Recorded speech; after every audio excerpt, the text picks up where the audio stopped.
ओम श्री साई नाथाय नमः।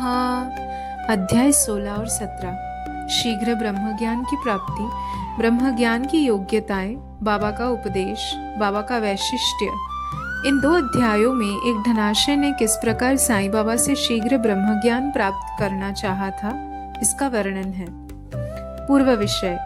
गत अध्याय में श्री चोलकर का अल्प संकल्प किस प्रकार पूर्णतः फलीभूत हुआ, इसका वर्णन किया गया है। इस कथा में श्री साईं बाबा ने दर्शाया था कि प्रेम तथा भक्ति पूर्वक अर्पित की हुई तुच्छ वस्तु भी वे सहर्ष स्वीकार कर लेते हैं, परंतु यदि वह अहंकार सहित भेंट की गई तो वह अस्वीकृत कर दी जाती थी। पूर्ण सच्चिदानंद होने के कारण वे ब्रह्म आचार विचारों को विशेष महत्व न देते थे और विनम्रता और आदर सहित भेंट की गई वस्तु का स्वागत करते थे। यथार्थ में देखा जाए तो सद्गुरु साईं बाबा से अधिक दयालु और हितैषी दूसरा इस संसार में कौन हो सकता है। उनकी तुलना समस्त इच्छाओं को पूर्ण करने वाली चिंतामणि या कामधेनु से भी नहीं हो सकती। जिस अमूल्य निधि की उपलब्धि हमें सद्गुरु से होती है, वह कल्पना से भी परे है। ब्रह्म ज्ञान प्राप्ति की इच्छा से आए हुए एक धनाशय व्यक्ति को श्री साईं बाबा ने किस प्रकार उपदेश दिया, उसे अब श्रवण करें। एक धनी व्यक्ति दुर्भाग्य से मूल ग्रंथ में उसका नाम और परिचय नहीं दिया गया है। अपने जीवन में सब प्रकार से संपन्न था। उसके पास अतुल संपत्ति, घोड़े, भूमि और अनेक दास और दासियां थी। जब बाबा की कीर्ति उसके कानों तक पहुंची तो उसने अपने एक मित्र से कहा कि मेरे लिए अब किसी वस्तु की अभिलाषा शेष नहीं रह गई है, इसीलिए अब शिरडी जाकर बाबा से ब्रह्म ज्ञान प्राप्त करना चाहिए, और यदि किसी प्रकार उसकी प्राप्ति हो गई तो फिर मुझसे अधिक सुखी और कौन हो सकता है।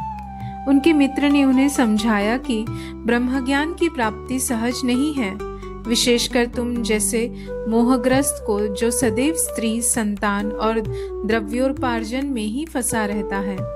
तुम्हारी ब्रह्म ज्ञान की आकांक्षा की पूर्ति कौन करेगा, जो भूलकर भी कभी एक फूटी कौड़ी का भी दान नहीं देता। अपने मित्र के परामर्श की अपेक्षा कर वे आने जाने के लिए एक तांगा लेकर शिरडी आए और सीधे मस्जिद पहुंचे। साईं बाबा के दर्शन कर उनके चरणों पर गिरे और प्रार्थना की कि आप यहाँ आने वाले समस्त लोगों को अल्प समय में ही ब्रह्म दर्शन करा देते हैं। केवल यही सुनकर मैं बहुत दूर से इतना मार्ग चलकर आया हूँ। मैं इस यात्रा से अधिक थक गया हूँ। यदि कहीं मुझे ब्रह्म ज्ञान की प्राप्ति हो जाए तो मैं यह कष्ट उठाना अधिक सफल और सार्थक समझूंगा। बाबा बोले, मेरे प्रिय मित्र, इतने अधीर न हो, मैं तुम्हें शीघ्र ही ब्रह्म का दर्शन करा दूंगा।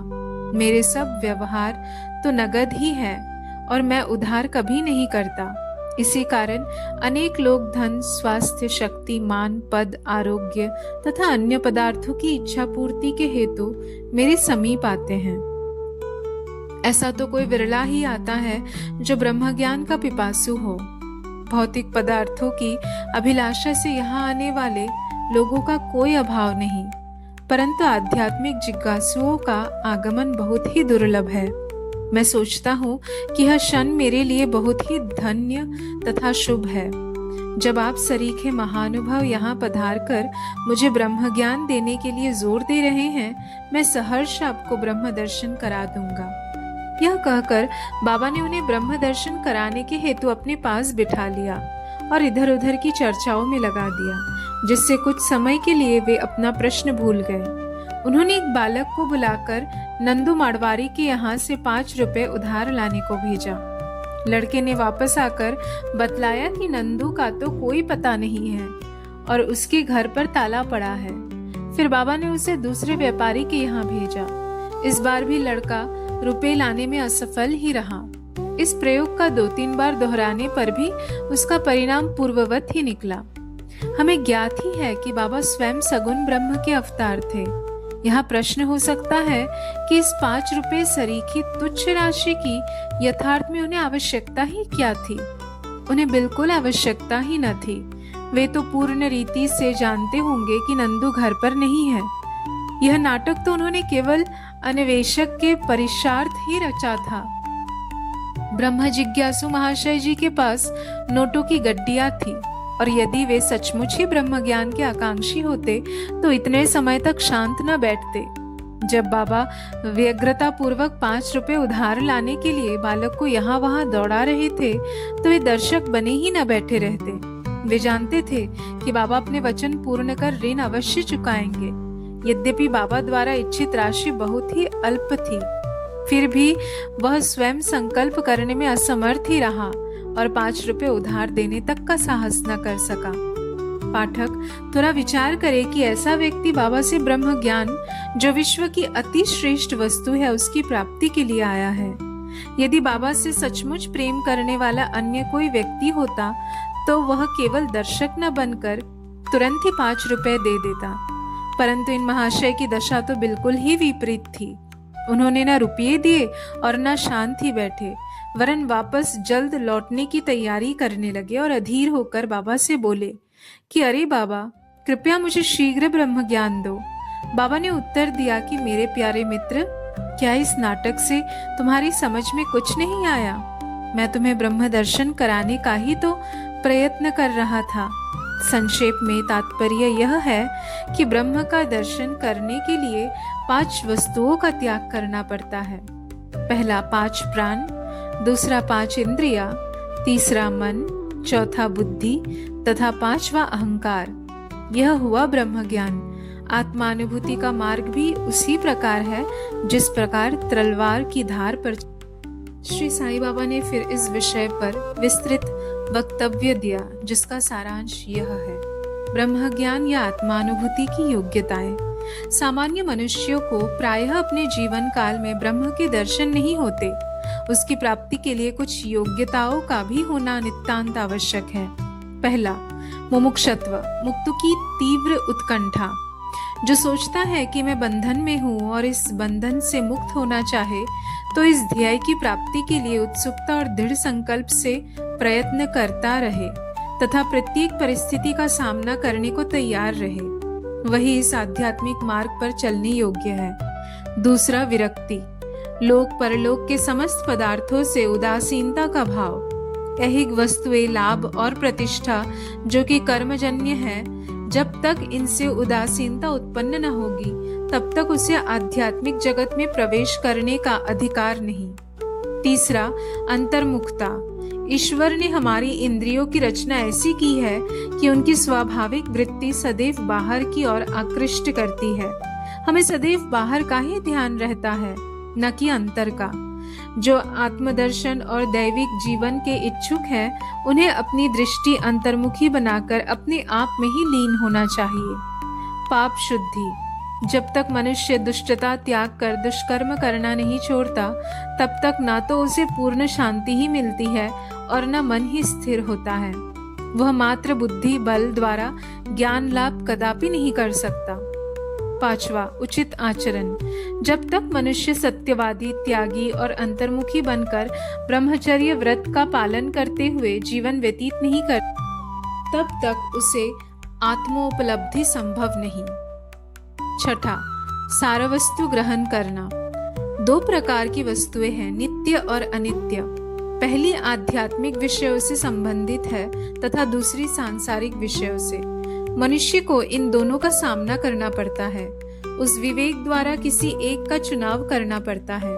विद्वान पुरुष अनित्य से नित्य को श्रेयस्कर मानते हैं, परंतु जो मूढ़मती है वे आसक्तियों के वशीभूत होकर अनित्य को ही श्रेष्ठ जानकर उस पर आचरण करते हैं। 7वां, मन और इंद्रियों का निग्रह। शरीर एक रथ है, आत्मा उसका स्वामी तथा बुद्धि सारथी है। मन लगाम है और इंद्रियां उसके घोड़े। इंद्रिय नियंत्रण ही उसका पथ है। जो अल्प बुद्धि है और जिनके मन चंचल है तथा जिनकी इंद्रियां सारथी के दुष्ट घोड़ों के समान है, वे अपने गंतव्य स्थान पर नहीं पहुंचते तथा जन्म मृत्यु के चक्र में ही घूमते रहते हैं। परंतु जो विवेकशील है, जिन्होंने अपने मन पर नियंत्रण कर लिया है तथा जिनकी इंद्रियां सारथी के उत्तम घोड़ों के समान नियंत्रण में है, वे ही गंतव्य स्थान पर पहुंच पाते हैं, अर्थात उन्हें परम पद की प्राप्ति हो जाती है और उनका पुनर्जन्म नहीं होता। जो व्यक्ति अपनी बुद्धि द्वारा मन को वश में कर लेता है वह अंत में अपना लक्ष्य प्राप्त कर उस सर्वशक्तिमान भगवान विष्णु के लोक में पहुंच जाता है। 8वां, मन की पवित्रता। जब तक मनुष्य निष्काम कर्म नहीं करता तब तक उसे चित्त शुद्धि एवं आत्मदर्शन संभव नहीं है। विशुद्ध मन में ही विवेक और वैराग्य उत्पन्न होते हैं, जिससे आत्मदर्शन के पथ में प्रगति हो जाती है। अहंकार शून्य हुए बिना तृष्णा से छुटकारा पाना संभव नहीं है। विषय वासना आत्मानुभूति के मार्ग में विशेष बाधक है। यह धारणा कि मैं शरीर हूँ एक भ्रम है। यदि तुम्हें अपने जीवन के ध्येय आत्म साक्षात्कार को प्राप्त करने की अभिलाषा है तो इस धारणा तथा आसक्ति का सर्वथा त्याग कर दो। 9वां, गुरु की आवश्यकता। आत्मज्ञान इतना गूढ़ और रहस्यमय है कि मात्र निज प्रयत्न से उसकी प्राप्ति संभव नहीं। इस कारण आत्मानुभूति प्राप्त गुरु की सहायता परम आवश्यक है। अत्यंत कठिन परिश्रम और कष्टों के उपरांत भी दूसरे क्या दे सकते हैं जो ऐसे गुरु की कृपा से सहज ही प्राप्त हो सकता है। जिसने स्वयं उस मार्ग का अनुसरण न कर अनुभव कर लिया हो वही अपने शिष्य को भी सरलता पूर्वक पग पग पर आध्यात्मिक उन्नति करा सकता है। 10वां, अंत में ईश कृपा परमावश्यक है। जब भगवान किसी पर कृपा करते हैं तो वे उसे विवेक और वैराग्य देकर इस भव सागर से पार कर देते हैं। यह आत्मानुभूति न तो नाना प्रकार की विद्याओं और बुद्धि द्वारा ही हो सकती है और न शुष्क वेदाध्ययन द्वारा ही। इसके लिए जिस किसी को यह आत्मा वरण करती है उसी को प्राप्त होती है तथा उसी के सम्मुख वह अपना स्वरूप प्रकट करती है। कंठोपनिषद में ऐसा ही वर्णन किया गया है। बाबा का उपदेश। जब यह उपदेश समाप्त हो गया तो बाबा उन महाशय से बोले कि अच्छा महाशय, आपकी जेब में 5 रुपए के 50 गुना रुपयों के रूप में ब्रह्म है, उसे कृपया बाहर निकालिए। उसने नोटों की गड्डी बाहर निकाली और गिनने पर सबको अत्यंत आश्चर्य हुआ कि वे 10-10 के 25 नोट थे। बाबा की यह सर्वज्ञता देखकर वे महाशय द्रवित हो गए और बाबा के चरणों पर गिर के आशीर्वाद की प्रार्थना करने लगे। तब बाबा बोले कि अपना ब्रह्म का नोटों का यह बंडल लपेट लो। जब तक तुम्हारा लोभ और ईर्ष्या से पूर्ण छुटकारा नहीं हो जाता तब तक तुम ब्रह्म के सत्य स्वरूप को नहीं जान सकते। जिसका मन धन, संतान और ऐश्वर्य में लगा है वह इन सब आसक्तियों को त्यागे बिना कैसे ब्रह्म को जानने की आशा कर सकता है। आसक्ति का भ्रम और धन की तृष्णा दुख का एक भंवर विवर्त है जिसमें अहंकार और ईर्ष्या रूपी मगरों का वास है। जो इच्छा रहित होगा केवल वही यह भव सागर पार कर सकता है। तृष्णा और ब्रह्म के पारस्परिक संबंध इसी प्रकार के हैं, अतः वे परस्पर कट्टर शत्रु हैं। तुलसीदास जी कहते हैं, जहाँ राम तह काम नहीं, जहाँ काम नहीं राम, तुलसी कबहू होत नहीं, रवि रजनी इक ठाम। जहाँ लोभ है वहाँ ब्रह्म के चिंतन या ध्यान की गुंजाइश ही नहीं है।